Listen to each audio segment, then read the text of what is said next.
The Riverside High School logo gleams against the brick wall. But the security camera mounted beneath it flickers with corrupted feed. Static lines cut through the image before the screen goes black. On a nearby phone, a group chat notification pings. Operation New Girl Phase 1 starts now. 3 laughing emojis follow, then it's quickly deleted. The cafeteria buzzes with Tuesday lunch chaos. Near the far corner, a single figure sits alone. Aspen Clark adjusts her position at the empty table. Movements precise and economical. She's arranged her lunch with military precision. French fries, bottled water, and a thick hardcover book positioned at exactly 90 degrees. The title catches the light. Modern Military Strategy and Tactical Operations. Passing students glance at the cover, expressions shifting from curiosity to confusion.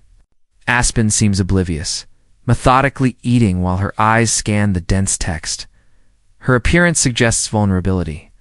Auburn hair falls past her shoulders, green eyes hold an ethereal quality behind wire-rimmed glasses.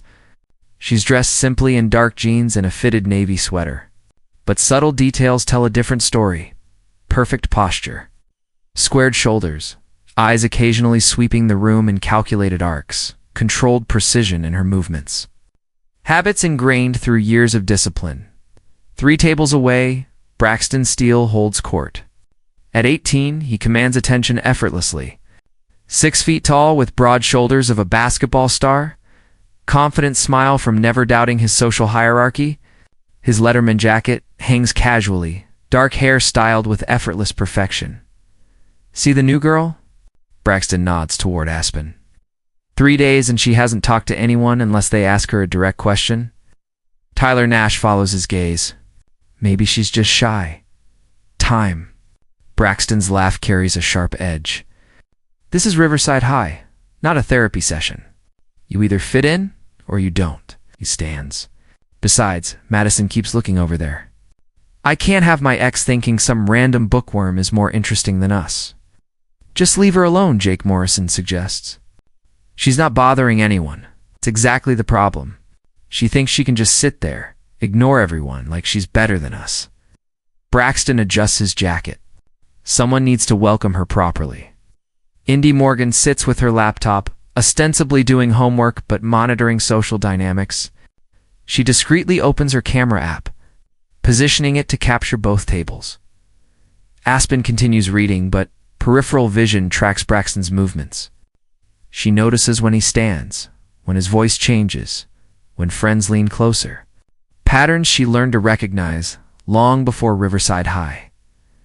The French fry pauses halfway to her mouth as she senses the shift in energy. Braxton approaches with confident stride. His friends follow at a distance, close enough for backup, far enough for plausible deniability. Hey there, new girl. Braxton's voice carries across the area. I'm Braxton Steele, student body president, basketball team captain. Everyone knows me around here. Aspen looks up, expression neutral. Congratulations, she says, then returns to reading. The dismissal is so complete that several students gasp. Nobody ignores Braxton Steele. I don't think you understand how things work here, he continues, tone friendly, but with underlying steel. When someone introduces themselves, you reciprocate. Basic social skills. I understand perfectly. Aspen closes the book, marking her place. I'm just not interested in participating. The words land like a thrown challenge.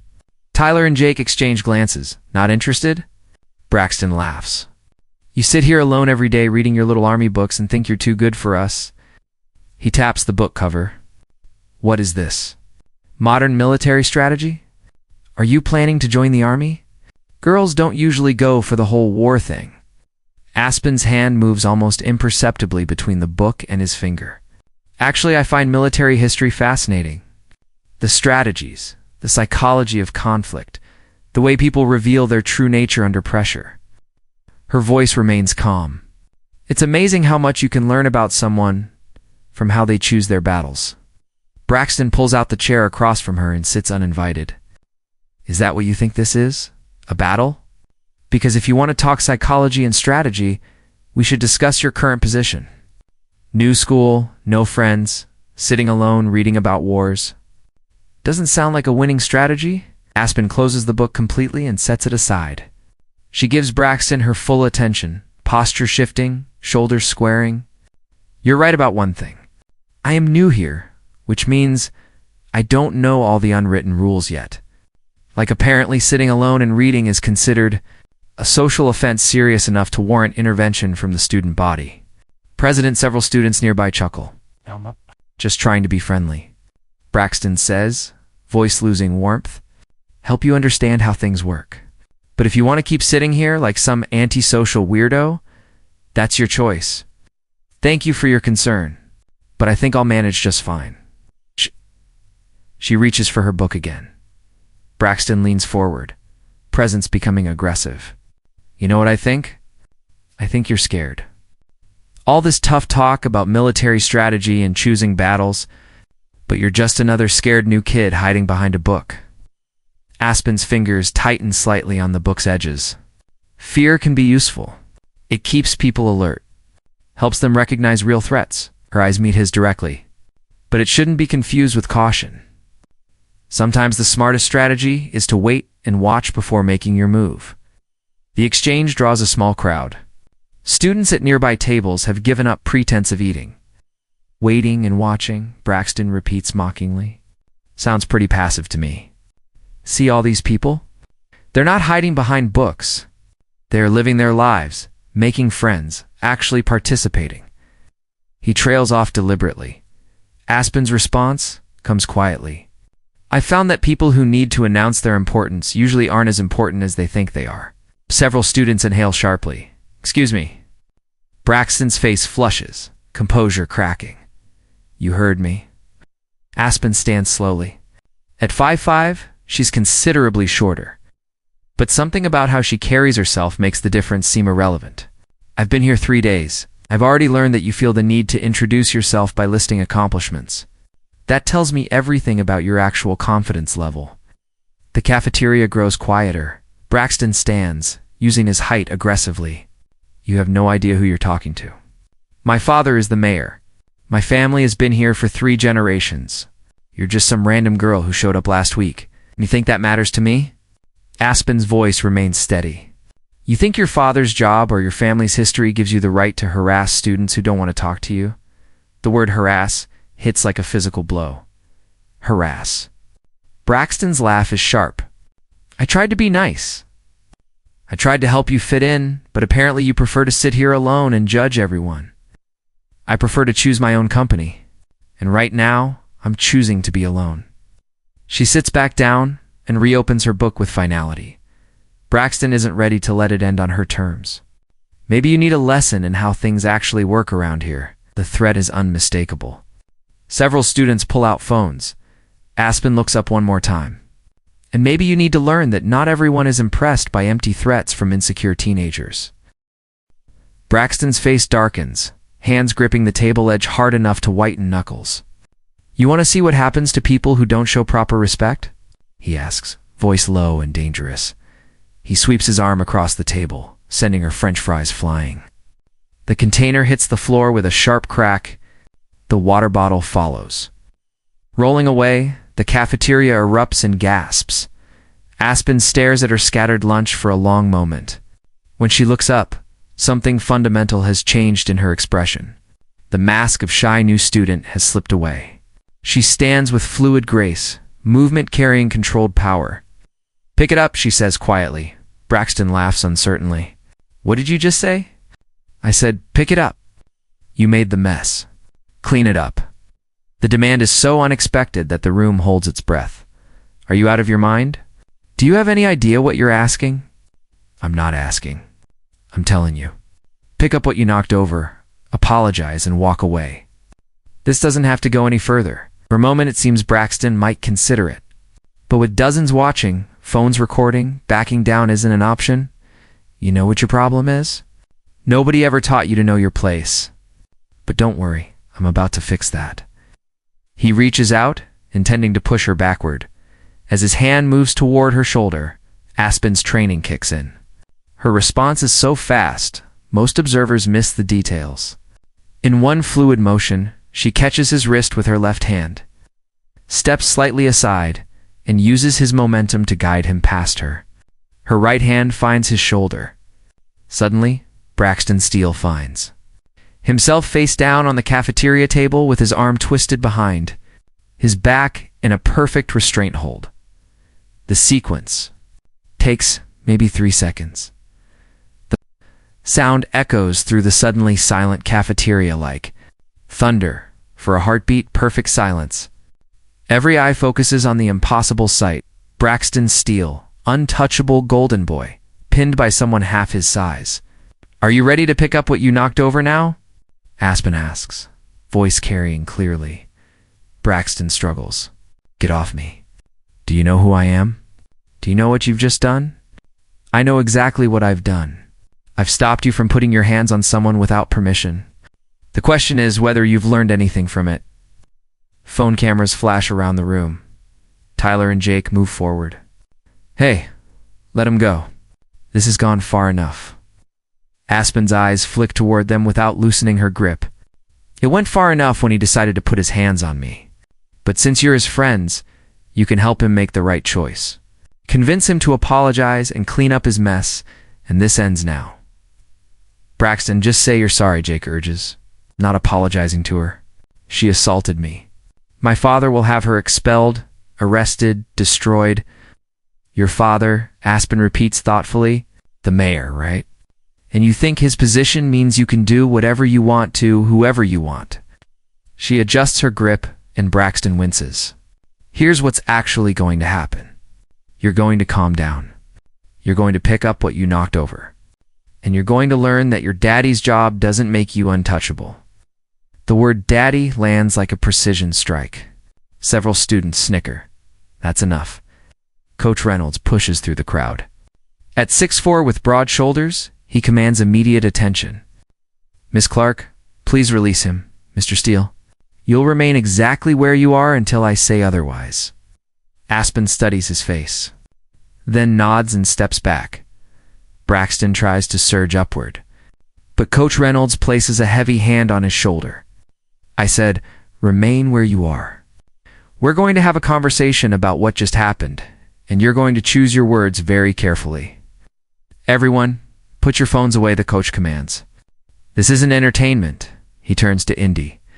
"Miss Morgan, I know you've been recording. Save that video and bring your phone to my office after lunch.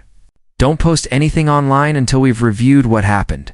Now, Mr. Steele, you want to explain why you thought it appropriate to approach a student eating alone and escalate to physical contact?"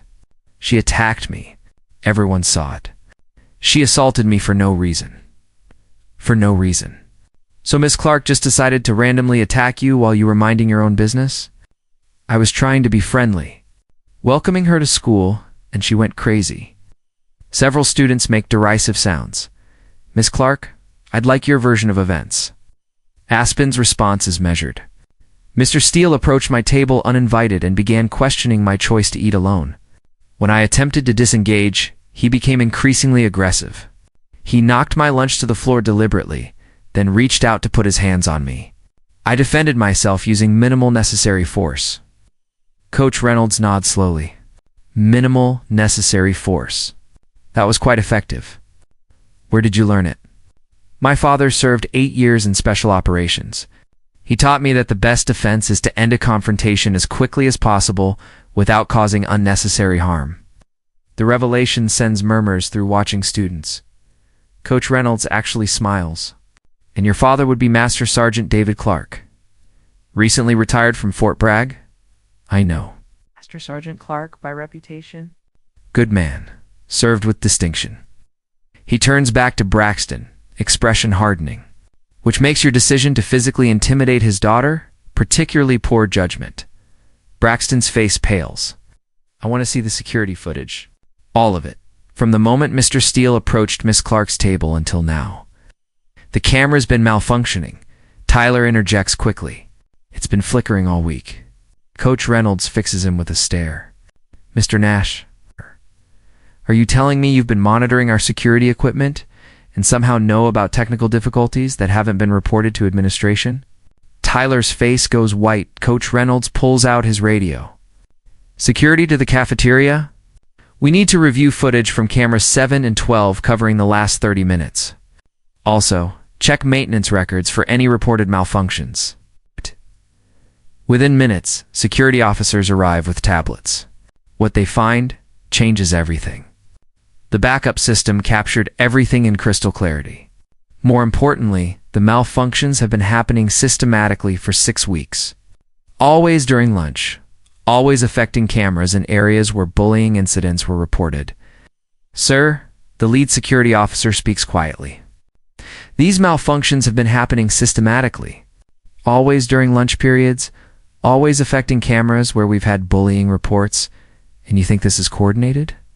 The timing is too precise to be coincidental. Someone with system access has been creating blind spots. He shows a screenshot. We also found this in deleted messages. Operation New Girl Phase 1 starts now. The timestamp matches exactly when Mr. Steele began approaching Miss Clark's table. The evidence is overwhelming. This wasn't spontaneous. It was planned harassment with technical sabotage. Everyone except the principals involved needs to clear out now. This is no longer a disciplinary matter. This is a criminal investigation. The word sends shockwaves through students. Criminal investigation means police involvement, permanent records, potential charges. Mr. Steele, you're suspended from all team activities pending full investigation. You'll also be escorted to the principal's office where we'll be calling your parents and the police. The police? Braxton's voice cracks. You can't be serious. This is just high school drama. Conspiracy to commit harassment, deliberate sabotage of school security systems, and assault are not high school drama. They're felonies. Braxton looks frantically toward his friends, but they're backing away. My father will never let this stand. He'll have your job. Coach Reynolds' smile is sharp. Your father will be very interested to learn his son has been systematically terrorizing students while covering up evidence. Mayors tend to be sensitive about corruption scandals involving their families. Spen speaks up. Coach Reynolds, I appreciate your intervention, but I want to be clear. I don't want this to be about my father's military service or special treatment because of his reputation. What happened here should matter regardless of who my family is. Coach Reynolds nods with visible respect. You're absolutely right, Ms. Clark. This matters because every student has the right to eat lunch without being harassed, intimidated, or assaulted. Your father's service is honorable, but it's not why you deserved protection today. As security escorts Braxton away, his parting words echo, "This isn't over. You have no idea what you've started. Actually, I think I finished something that should have ended a long time ago." Later that afternoon, Indy's video begins its viral journey. Despite Coach Reynolds' request to wait, she uploads it with a simple caption, "New girl stops school bully in 3 seconds." Sometimes quiet strength beats loud power. The response is immediate and overwhelming. Students from other schools share their own bullying stories. Parents express shock at the systematic harassment. Local news outlets pick up the story, particularly interested in the security camera sabotage and the mayor's son's involvement by evening. Hashtag Riverside Strong is trending. 3 other students come forward with their own stories of being targeted by Braxton's network. Each incident follows the same pattern: isolation, escalation. Mysterious camera malfunctions during worst moments. The investigation reveals a sophisticated intimidation system, text messages, social media coordination, administrative manipulation designed to protect perpetrators while silencing victims.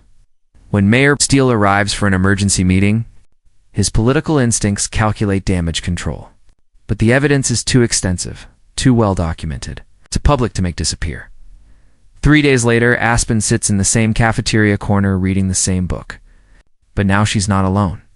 Indy sits across from her along with 2 of Braxton's former victims who finally feel safe. Marcus Webb, captain of the wrestling team and one of Braxton's closest friends, approaches. "Mind if I sit?" Aspen gestures to an empty chair. "I wanted to apologize, not just for what Braxton did, but for all of us who knew it was happening and didn't stop it. We told ourselves it wasn't that serious, that it was just typical high school stuff." He looks directly at Aspen. But watching that video, seeing how scared those other kids were to come forward, we all knew, and we let it continue because it was easier than standing up to him. The question isn't what you did before, Aspen says quietly. It's what you choose to do now. The wrestling team voted yesterday. We're implementing zero tolerance for harassment. Anyone who targets another student gets kicked off. No exceptions. That's a start, Indy says. But what about the other sports? The other groups? We're working on it. Change takes time, but what you did showed everyone the old way doesn't have to continue. As he leaves, Aspen's phone buzzes with a text from an unknown number. You think this is over? Braxton has friends in college, friends with long memories. Watch your back, military brat. She shows the message to Indy, who screenshots it. Should we report this? Aspen considers, then smiles with the same calm confidence from the cafeteria. Let them come. I learned a long time ago that bullies are only dangerous when their targets are unprepared. She looks around the cafeteria, noting the different atmosphere. Students make eye contact. Conversations happen across traditional social boundaries. The fear has lifted, replaced by something more honest and human. Besides, I have a feeling I won't be facing them alone anymore. The truth is evident in nods of agreement from nearby tables, in the confidence of students who no longer feel compelled to hide, and in the knowledge that sometimes it only takes one person willing to say it's enough to change everything. As Aspen walks toward the exit, book tucked under her arm, the cafeteria continues its normal rhythm. But there's something different in the air now. Something that suggests this story, while complete, is really just the beginning of a much larger transformation. The security cameras work perfectly now. Their steady green lights a reminder that darkness thrives only when no one is watching. And at Riverside High, someone is always watching now.